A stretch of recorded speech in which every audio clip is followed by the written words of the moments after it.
again for part 2 of our Q&A session. I hope you're all doing well. If you're a returning subscriber, thank you very, very much for continuing to support this channel and help us grow.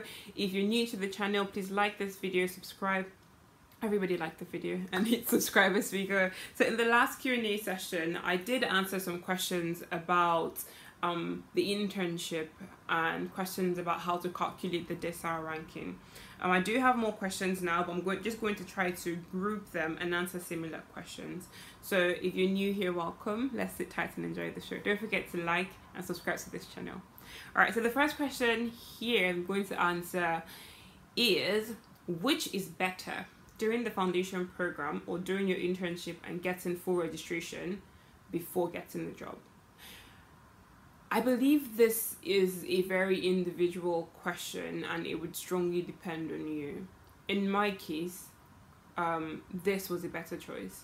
For a lot of people, it might be the other. So do what works for you. But I think in order to help you sort of make the decision clearer, I could try to simplify, just summarize what going through all of this means. So basically, if you want to do the foundation program, you sort of already made videos on who is eligible, how you know if you need to, what makes you eligible. So if you've already done a residency program or you've done an internship, an unapproved internship, sorry, you've already done a residency program, you've done an unapproved internship, you very likely would still need to go through this route. But if you've already done an approved internship according to the GMC, you're automatically ineligible and should not be applying, right? So if you've already done that internship pattern somewhere, apply for a full registration. You need to take your PLABs to do that. I've talked about how to go about that in previous videos. If you've not watched them, please go back and watch them.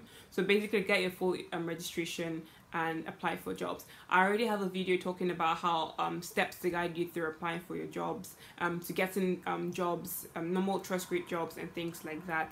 Or so please go back and check that video. Or another thing you could do more recently is you could try to apply for training and get into training straight away. So that depends on you. But if you are looking to do the foundation program, it would mean that you are prepared, depending on where you graduated from, to spend approximately 1 year trying to apply, and what you're willing to give 1 year to start the program, basically. So the whole process itself is less than a year, but you start the process in summer of 1 year and you actually start working summer of the next year. So you have in mind that you're going to be waiting for that period to start work, and in that time frame you're going to be going through a very intense process depending on how many exams you need to write, maybe your PLABs, your IELTS, CSA, and definitely the SJT, and you need to pass all those exams very well. Now, if you've considered all these factors, you know that, okay, you have maybe 3 exams or 2 exams to write, and you have the time, you're willing to go through, you really want to start off in the UK, then go for the foundation program. But if you feel like it's just going to be generally easier for you to get your full registration and then come and continue, still well and good. Remember that I could, based on what I said in one of my last videos, the video talking about the exams you need to write, the resident labour market test has been removed, so you're pretty much in equal standing right now. So you can get into the foundation program, you could wait to get a job, you could try to apply for training. So make a list of your pros and cons and see what works for you, basically. Okay, next question, is this a paid internship? Yes, it's paid, don't worry, it's not free labor. So the F1, you're paid. There's another question I'm trying to skip for a separate video. So somebody said, please talk about the pay structure of doctors. Now, as an F1 doctor, your basic starting salary is about £28,800, I believe, and that tends to increase, I think, every year, or at least it increased between last year and this year. So depending on if you're in medicine or surgery, if you're in psychiatry, GP, if you're doing on calls, your pay might rise or drop. So the pay structure would vary depending on what your enhancements. Are you doing weekend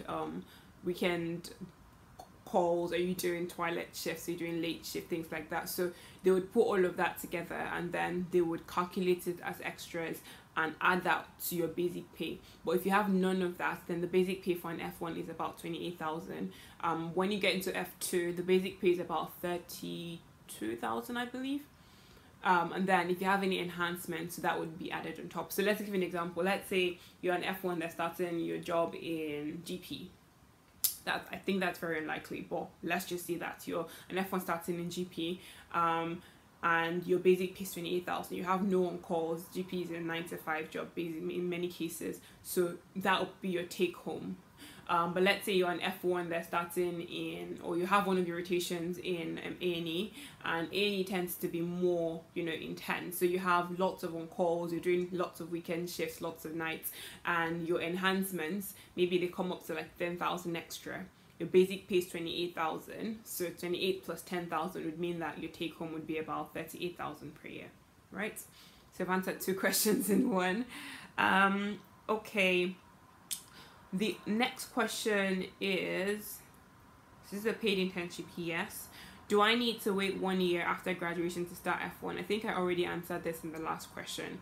Well, yes, you do have to wait 1 year. Well, it really depends on you, but if you get through the whole process at once, then yes, it would be 1 year to start the F1.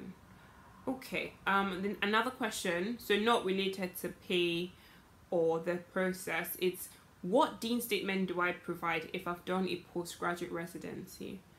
Okay, this is an interesting one. Now, the dean statement that you provide is a dean statement for your medical school. So if you're in a situation where you've happened to have already done a residency and you already have a postgraduate dean, that's not who you're asking your dean statement from. You're getting your dean statement from your medical school. Or I also think thought that I should add this in reference to the last video. So when I talked about trying to make a declaration that you have an unapproved internship, consider doing that if it's a postgraduate internship.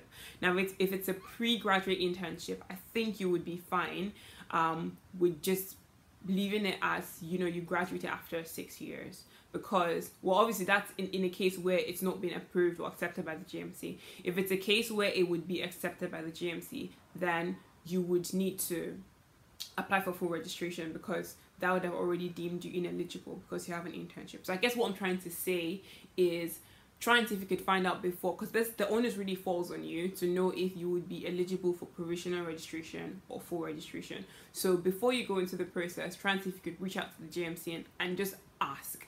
Also, it might be beneficial to ask like your colleagues or those who've already graduated and done the process in your school, so you have an idea of what that is. So if it's a case where people in your school are usually able to use their pre-graduate internship, then you're fine.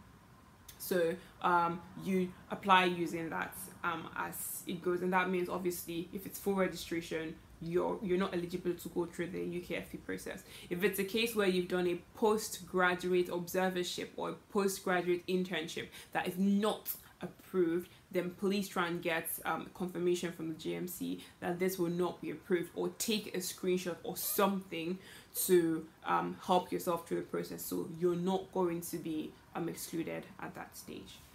Okay, yeah, I think I've answered most of the questions here. The other question, the last booking window is end of August. How can I get a date?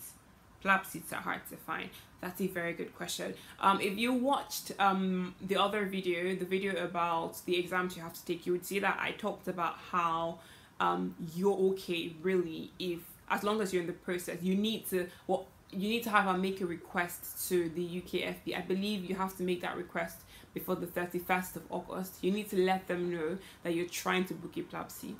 So you need to have booked or requested to book a PLAB seat, I think before the 31st of August 2021, so that they could help you and secure a seat for you. So if you can't find a seat, that's okay. As long as you're going through the process, let the UKFP know, make your request as soon as you can, and you should be fine.